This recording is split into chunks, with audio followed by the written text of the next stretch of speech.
G'day and welcome back to the channel. And welcome back to the Top Force build. So step 5, we've opened up our beer bag. Beer bag. Enough of that. We have all our parts sorted out for step 5, which is just assembling the shafts in the gears, and then we need to install them into the actual transmission that we built in the last episode. So pretty straightforward. We just have some gears that need to go into other gears. This is splined in a bit, which just slides in like that. And obviously we've replaced all the bronze bushes for ball bearings. A ball bearing in there, and because of that we don't need to apply the grease, do we? So, oop, no, that's an 850 bearing. So many 850 bearings in this kit. And then we have these little G3 plastic caps that push on there quite nicely, actually. So that's gonna keep everything together. Beautiful and smooth. Okay, first gear, second gear, another little shaft pipe. I might even just put the cap on first with another 850 bearing. A gear. Looks like it doesn't matter which way it goes. Another 850 bearing and another G3 cap. Lovely and smooth again. And then our propeller joint, because apparently this is a boat or an aeroplane. Right, so again we have an 1150 bearing that needs to slide on first, and then we have one of our lovely E-clips. So these E-clips, they get a lot of hate, but once you do a few of them, they're really not that bad. As long as you get them seated properly, they're fine. And then we have our bevel gear there. Another 850 bearing on that. And that assembly is ready, or those 3 assemblies I should say, are ready to be installed. Really need a bigger bench. Into transmission housing. And Zach, I need B6 please. Parts 3, here's the pliers. And we need 3 3x10 self-tappers, which are right here. This build we're doing a little bit differently. Wherein I'm just dumping all the parts from each parts bag into one of our trays and then just picking them out as I go. Zach's taking care of all the plastic parts, as you just saw. He just handed me this diff cover. I have my transmission. All these gears are ready, set, go to go in. So we need some grease, don't we? Now, can I get away with? Yes, I think I can. So I think I can get away with installing. Which one wants to go first? Okay, so looks like this gear here. Now we've already greased up the actual differential gear. That gear pretty much wants to go first. Then our spur gear and transfer gear. So now that that's in there, I'm going to grease up these 2 gears. Once this is all in, just grease up this very large spur gear. Grease on that bevel gear and some grease on this bevel gear while it's out. then that can sit into the housing, give it a bit of a spin, and it'll just click straight on in there. Now I do believe we have plenty of grease in there, so we can install the actual cover itself, and then we can hook up our little motor tester and give everything a nice run. Make sure everything's running smoothly, which I reckon it should do just that. A little bit of grease in our screw holes. Yeah, feels like it's going to go down just nicely. Screwdriver. Always make sure you lose your drive cups. That must be why they tell you to use rubber cement. And, they do tend to fall out a lot. I had one fall out before and it landed on the floor and I heard it roll away and I could not find it.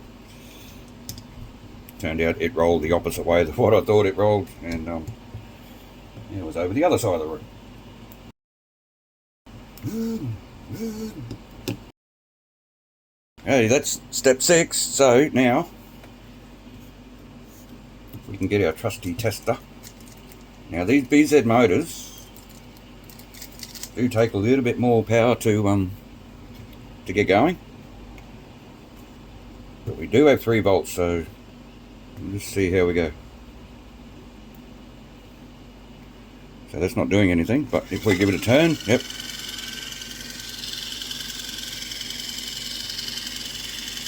There we go. I just had to give it a bit of a jump start just to get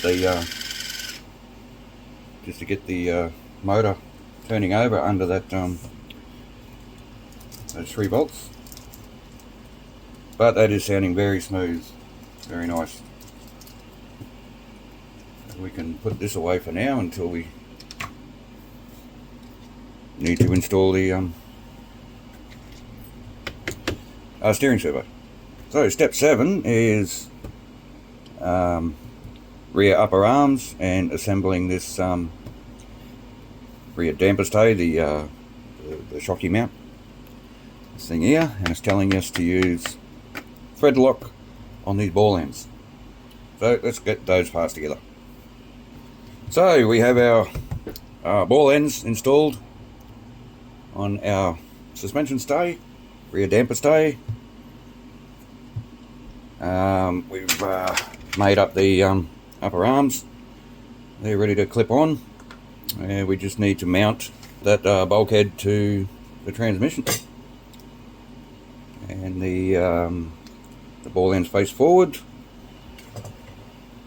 I have a couple of screws here.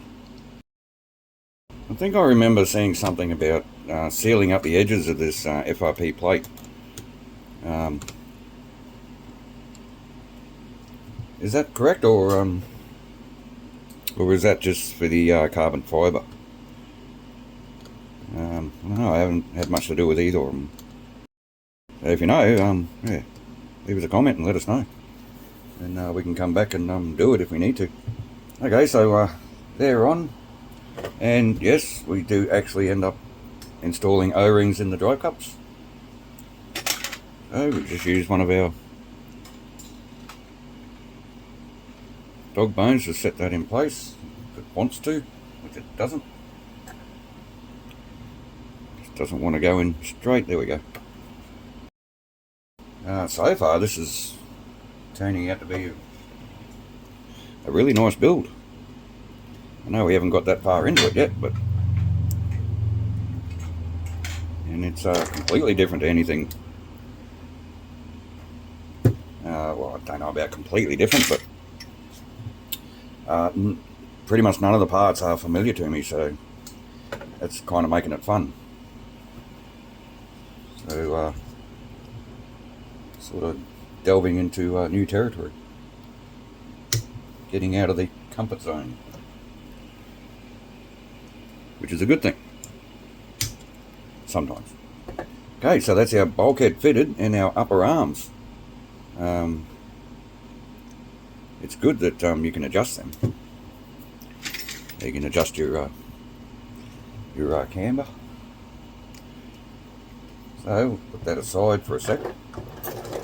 Now step 9, we have to build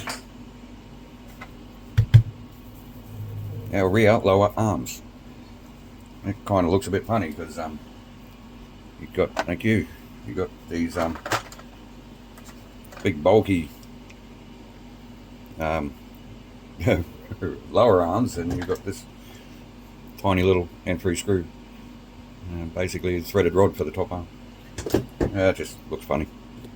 Okay, so let me get some parts out, and I reckon, alright, this is just putting arms together, rear axles, actual dog bones, getting the rear end together,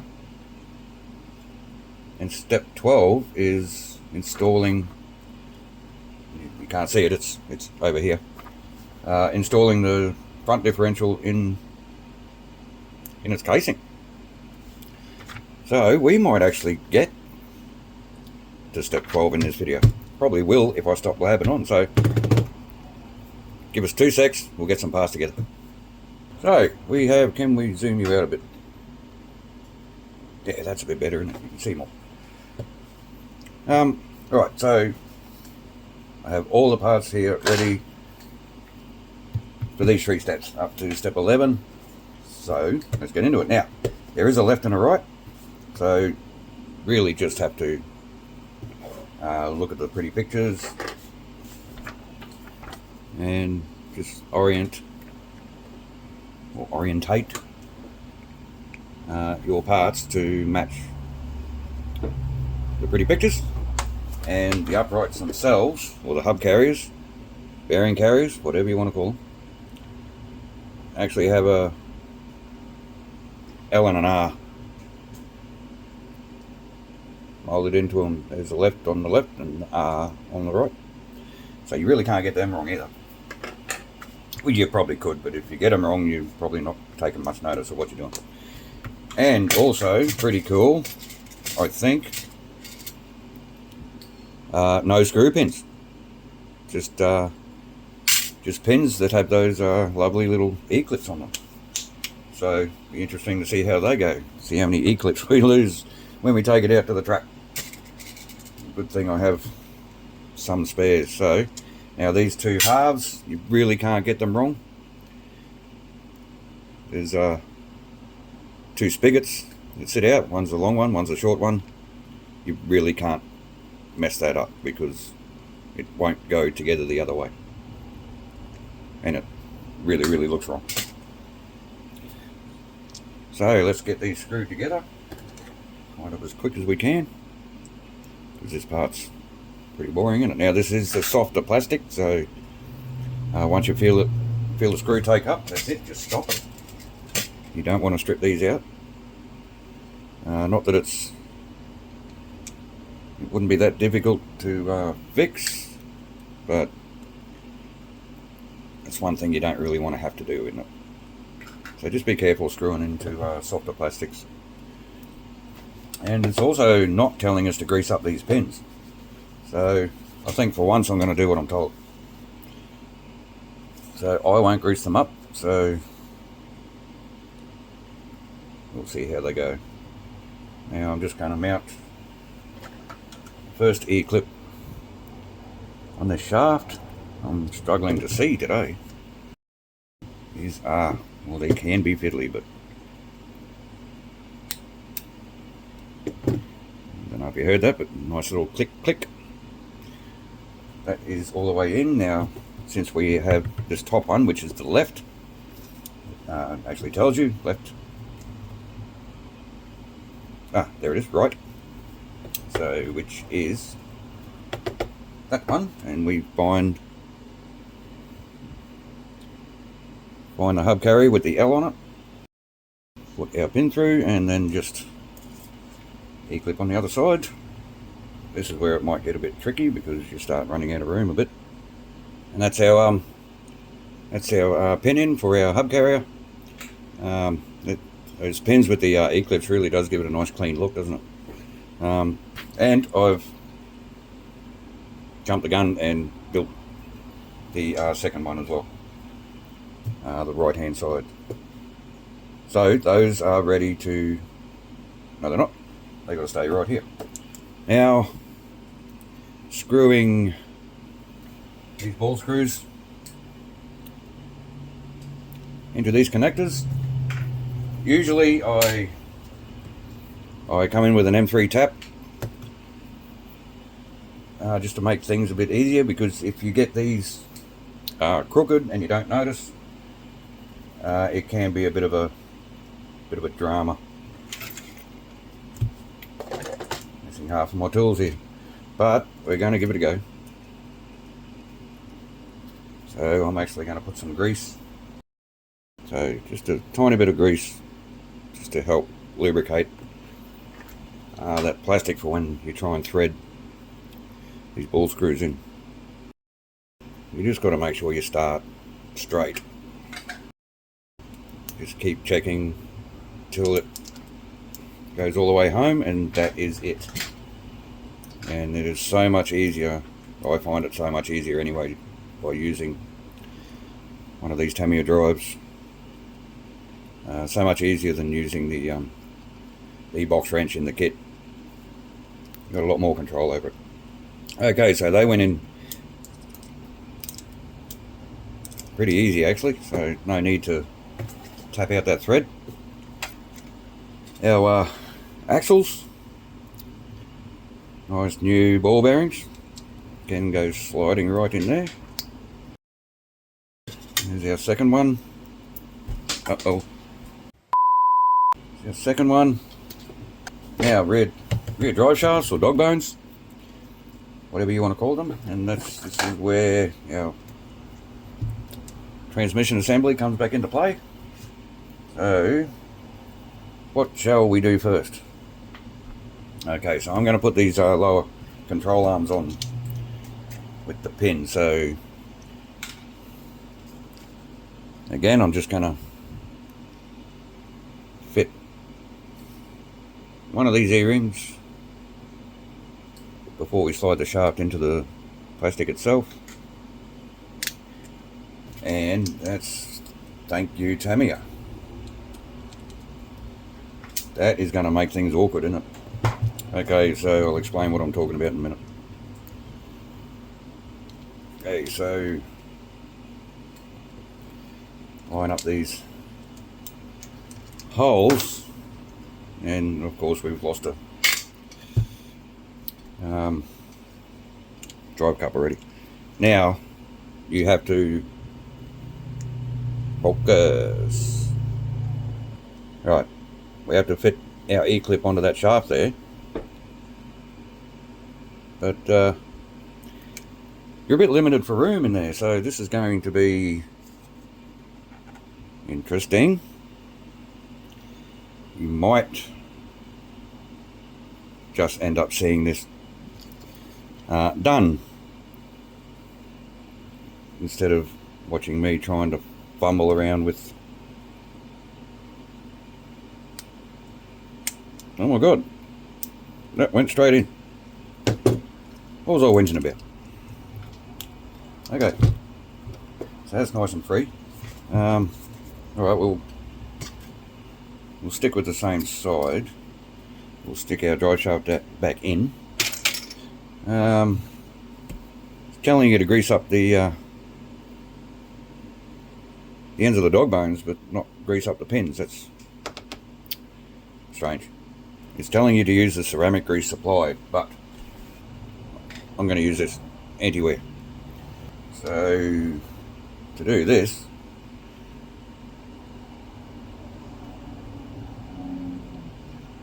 I just chuck a bunch on the dog bone itself and go from there. Should do it. Now we can locate the drive cup. Get our dog bone sitting in there, and we can just flip this top arm over. Give that a bit of a clip. It's nice and free. I think it would have been a bit freer if we had greased up those pins. Anyway, let's get the other one on. You may or may not see that, because it's exactly the same as the side I just did. It's just opposite. So there we have both rear arms fitted, moving very nicely. And I do notice, depending what angle the drive shaft sits on, sometimes it doesn't want to droop all the way down. But hopefully when the dampers go on, that takes care of that. So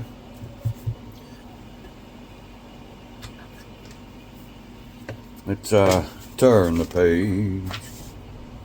Step 12, which takes us to the end of bag B, the B bag, which is simply just installing our other gearbox, or our differential, sorry, into the front gearbox with a couple of drive cups, which we have there, a couple of bearings, put them in our little tray, and a couple of plastic parts supplied by Zach. Thanks, mate. And oh yeah, some screws, 4 3x10s. So I'll grab them out. That's pretty much the only ones left in our plastic bucket over here. Yeah, 2 bearings, 2 drive cups, and again it's telling you to glue them in, which I'm not going to do. And again, note direction. So a little bit of grease in the center for that shaft, that shaft there. Drive cups in. Do note the direction in which way it does go in. Oh, I forgot my bearings. Getting all excited and thinking we're gonna wrap this video up by ending another parts bag, and I forgot to put the bearings on. So, and that just simply slides inside. Well, you'd think it'd be simply. There it goes. Not quite. Why do you no go? Is that? There we go. That's all the way in. Right, now that that's in there, I can grease up the gears, the teeth of the gears. I always like to do this after, well, when possible anyway. After the gears are installed, you end up with less grease everywhere. So this A3 part, which is just the cover,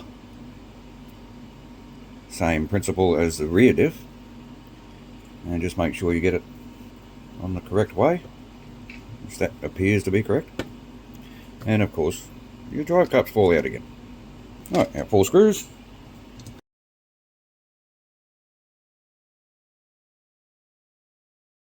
And that there is the end of bag B. We have our rear end pretty much completed. It's a really wide wheel track, that's going to look great. And our front differential inside its housing. So, in the next video we're going to carry on with bag C, which is pretty much installing, we're doing exactly the same thing as we just did in that video, but for the front end. Getting all the arms on, the steering, knuckles. That'll take us to the end of bag C, and then bag D is the shockies. And then bag E is the first time you actually look at the chassis, which is pretty cool. So, again, thanks for watching. Thanks for your support. Do all the usual stuff. Leave us a like, leave us a comment, share the video, and we'll see you in the next part, which is part 3 or part 4? 4. 4? Oh, I've lost count already. Okay. Thanks, guys. See you then.